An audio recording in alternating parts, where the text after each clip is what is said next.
ঈদের তৃতীয় দিনে ছোড়া মাংস হয়েছে। সকালের নাস্তায় আমি, আদনান, বাবা আর আদনানের অফিসের জন্য ছোড়া মাংস রুটি নিয়েছি। এখানে একটা টিকিয়া নিব একটু পরে। আর এটা আদনানকে এখন খাওয়াই দেব। ছোড়া মাংস, 2টা রুটি, পেঁয়াজ, কাঁচামরিচ। বাবা খাচ্ছে, মা ঘুমোচ্ছে। তো আমরা 3জন নাস্তা করে নিচ্ছি আর্লি মর্নিং, মানে এখন 9টা বাজে। আমার প্লেটে রুটি নিয়েছি আর ঝুরা মাংস পরে নিব, আগে আদনানকে খাওয়াই দিয়ে আসি। আদনানকে খাওয়াই দেওয়ার পর আদনান খেয়ে অফিস চলে গিয়েছে, অফিসেও নিয়ে গিয়েছে। আর আমি অফিসে একটা টিকিয়ে দিয়ে দিয়েছিলাম, সেটা শেয়ার করা হয়নি। এই দিকে আমি ঝোড়া মাংস, পেঁয়াজ আর তেল ছাড়া পরোটা দিয়ে সকালের নাস্তাটা করে নিচ্ছি। ঈদের দিন বিশেষ করে কুরবানি ঈদের এই ঝুরা মাংসের জন্য আমরা সারাক্ষণ ওয়েট করে থাকি, তাই না? যার কারণে আমরা যেটা করে থাকি, ঈদের দিনই মানে বেশি করে মাংস বসিয়ে রাখি, যাতে করে পরপর 3 দিন 4 দিন খেতেই পারি। তো আজকে 2022 সালের কুরবানি ঈদের তৃতীয় দিনের ব্লগ নিয়ে চলে আসছি। তো আজকে আমরা সাইফুলের বাসার সন্ধ্যার পর বের হব, সেটা নিয়ে আজকের ব্লগ।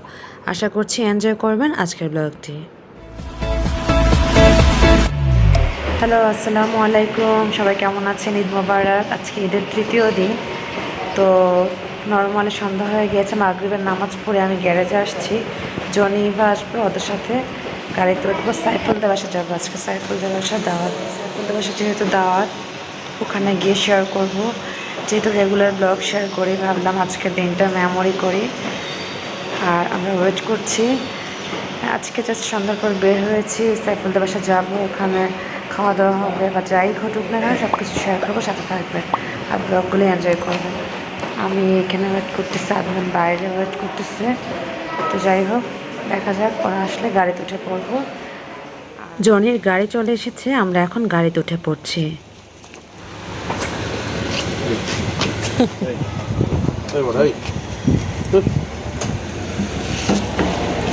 কেমন আছো? যেহেতু ঈদের তৃতীয় দিন অতটা জেন্ট ছিল না, চলে আসছি সাইফুলদের বাসায়। এসে বাচ্চাদের সাথে একটু আড্ডা, মজা, ফান করে নিচ্ছি।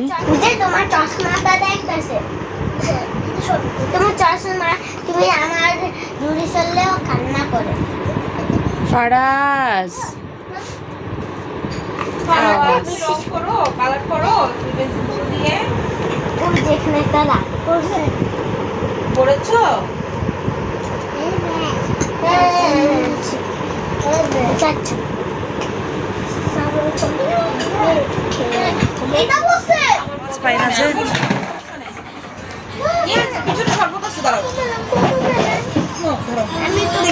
খাও শোনা, মানে আমি খাবো না, তুমি খাও।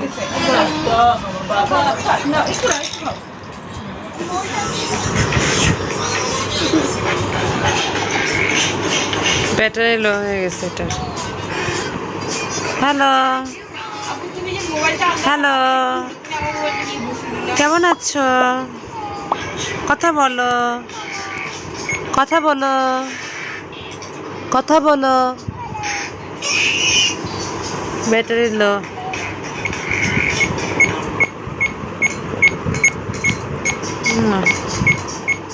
বেসিকলি আজকে শুভর বাসায় আসা হচ্ছে কুরবানির মাংস দিয়ে চালের রুটি খাওয়ার। তো আন্টি খুব কষ্ট করে অনেকগুলো চালের রুটি বানিয়েছে। আর আন্টিদের নাকি ট্র্যাডিশন, ঈদের দিন চালের রুটি আর মাংস থাকতেই হবে, পরপর 3 দিন তারা এভাবেই খায়। তো যাই হোক, ডিনারের জন্য আয়োজন করা হচ্ছে। এখানে তেলাপিয়া মাছ ফ্রাই করে নিয়েছে, ভেজিটেবলস আছে, আর এখানে হচ্ছে গরুর মাংসটা রান্না করে নিয়েছে, সাথে এই যে চিকেন ভেজিটেবলস দেওয়া হয়েছে এবং সালাদও ছিল। তো এভাবে করে সবাই আমরা টেবিলে বসে যাচ্ছি আর ডিনার করে নিচ্ছি। আপনার আসো।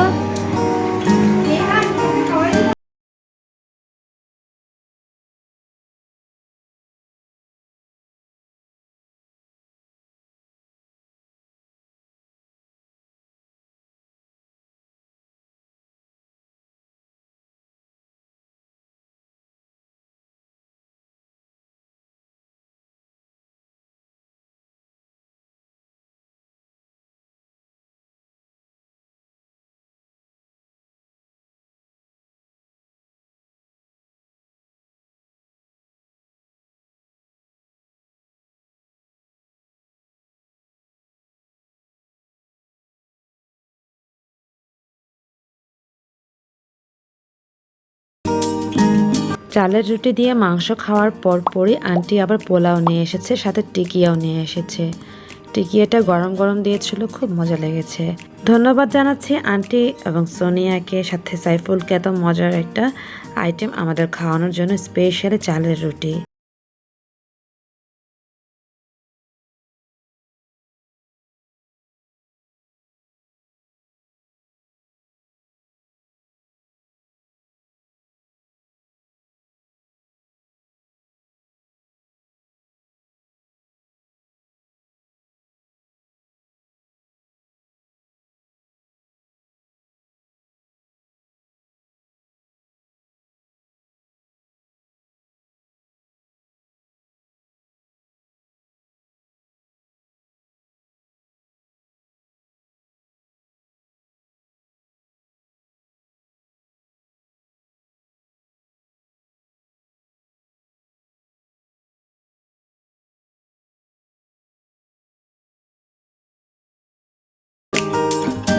কেন জানি চালের রুটি দেখার পর মনে হচ্ছিল মিষ্টি জাতীয় কিছু দিয়ে যদি চালের রুটি খেতে পারতাম। ঠিক তখনই আন্টি খুব মজার হালকা চিনি দিয়ে, খুব মজার গ্রামের দুধ দিয়ে এই পায়েসটা বানিয়েছে।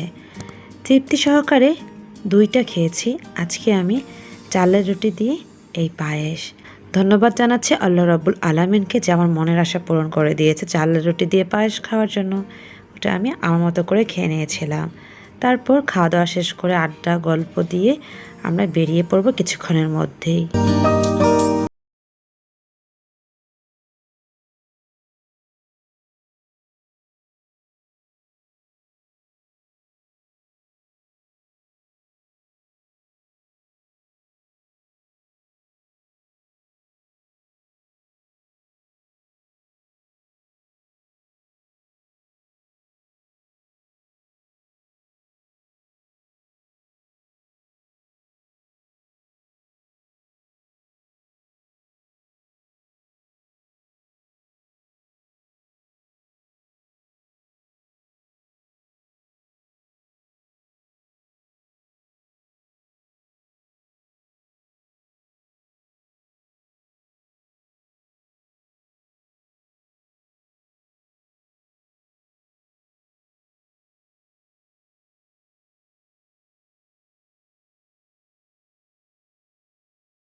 ব্যাস সবার কাছে বিদায় নিয়ে বেরিয়ে পড়লাম, বাসা চলে যাচ্ছি।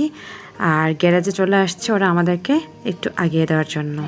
এটাই ছিল আজকের তৃতীয় দিনের ব্লগ, আশা করছি এনজয় করেছেন। বিদায় নিতে হচ্ছে এখানেই। আবারও ঈদের শুভেচ্ছা জানিয়ে বিদায় নিয়ে নিচ্ছি। আল্লাহ হাফিজ, আসসালামু আলাইকুম। Thank you so much for watching.